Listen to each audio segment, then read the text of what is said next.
Okay, we're jumping right into it. Still in Genesis, pages 7 and 8. But God remembered Noah and all the wild animals and the livestock that were with him in the ark. And he sent a wind over the earth, and the waters receded. Now the springs of the deep and the floodgates of the heavens had been closed, and the rain had stopped falling from the sky. The water receded steadily from the earth. At the end of the 150 days, the water had gone down. And on the 17th day of the 7th month, the ark came to rest on the mountain of Ararat. The waters continued to recede until the 10th month. And on the first day of the 10th month, the tops of the mountains became visible. After 40 days, Noah opened a window he had made in the ark and sent out a raven, and it kept flying back and forth until the water had dried up from the earth. Then he sent out a dove to see if the water had receded from the surface of the ground. But the dove could find nowhere to perch because there was water all over the surface of the earth. So it returned to Noah in the ark. He reached out his hand and took the dove and brought it back to himself in the ark. He waited 7 more days and again sent out the dove from the ark. When the dove returned to him in the evening, there in its beak was a freshly plucked olive leaf. Then Noah knew that the water had receded from the earth. He waited 7 more days and sent the dove out again, but this time it did not return to him. By the first day of the month of Noah's 601st year, the water had dried up from the earth. Noah then removed the covering from the ark and saw that the surface of the ground was dry. By the 27th day of the 2nd month, the earth was completely dry. Then God said to Noah, "Come out of the ark, you and your wife and your sons and their wives. Bring out every kind of living creature that is with you, the birds, the animals, all the creatures that move along the ground, so they can multiply on the earth and be fruitful and increase in number on it." So Noah came out, together with his sons and his wife and his sons' wives. All the animals and all the creatures that move along the ground and all the birds, everything that moves on the earth, came out of the ark, one kind after another. Then Noah built an altar to the Lord, and, taking some of all the clean animals and clean birds, he sacrificed burnt offerings on it. The Lord smelled the pleasing aroma and said in his heart, "Never again will I curse the ground because of human beings, even though every inclination of the human heart is evil from childhood. And never again will I destroy all living creatures as I have done. As long as the earth endures, seed time and harvest, cold and heat, summer and winter, day and night will never cease." God's covenant with Noah. Then God blessed Noah and his sons, saying to them, "Be fruitful and increase in number and fill the earth. The fear and dread of you will fall on all the beasts of the earth and all the birds in the sky, on every creature that moves along the ground, and on all the fish in the sea. They are given into your hands. Everything that lives and moves will be food for you. Just as I give you the green plants, I now give you everything. But you must not eat meat that has its lifeblood still in it.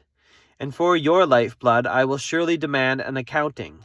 I will demand an accounting from every animal, and from each human being too. I will demand an accounting for the life of another human being. Whoever sheds human blood by human beings shall their blood be shed.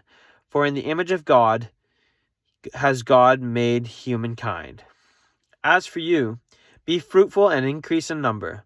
Multiply on the earth and increase upon it." Then God said to Noah and to his sons with him, "I now establish my covenant with you and with your descendants after you, and every living creature that was with you, the birds, the livestock, and all the wild animals, all those that came out of the ark with you, every living creature on earth. I establish my covenant with you. Never again will all life be destroyed by the waters of a flood. Never again will there be a flood to destroy the earth." And God said, "This is the sign of the covenant I am making between me and you and every living creature with you, a covenant for all generations to come. I have set my rainbow in the clouds, and it will be the sign of the covenant between me and the earth. Whenever I bring clouds over the earth, and the rainbow appears in the clouds, I will remember my covenant between me and you and all living creatures of every kind. Never again will waters become a flood to destroy all life. Whenever the rainbow appears in the clouds, I will see it and remember the everlasting covenant between God and all living creatures of every kind on earth. So God said to Noah, "This is the sign of the covenant I have established between me and all life on earth." The sons of Noah.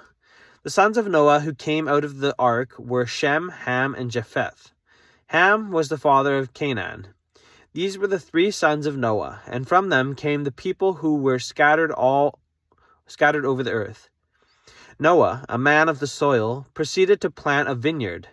When he drank some of its wine, he became drunk and lay uncovered inside his tent. Ham, the father of Canaan, saw his father's nakedness and told his 2 brothers outside.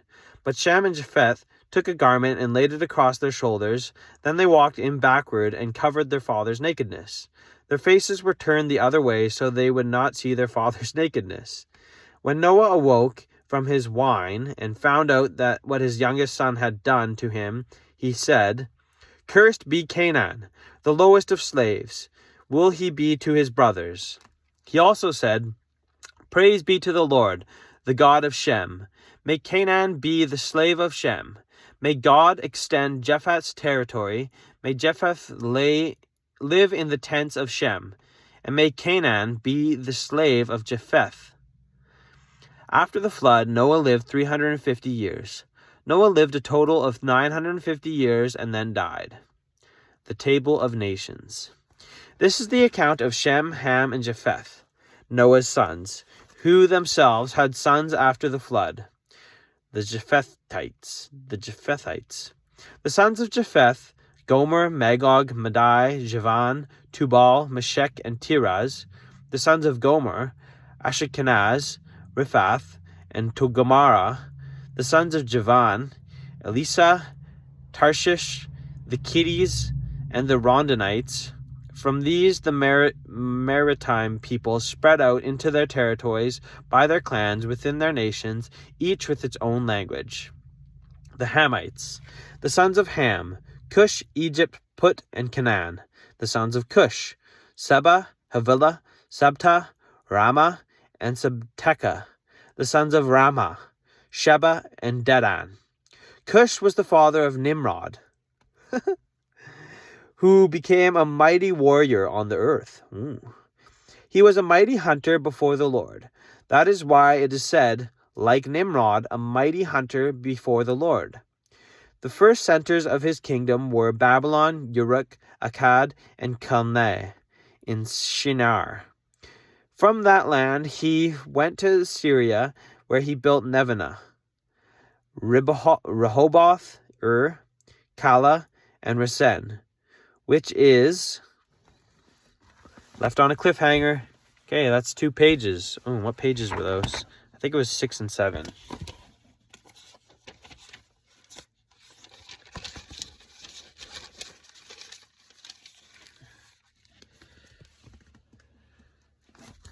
Nope, that was 7 and 8.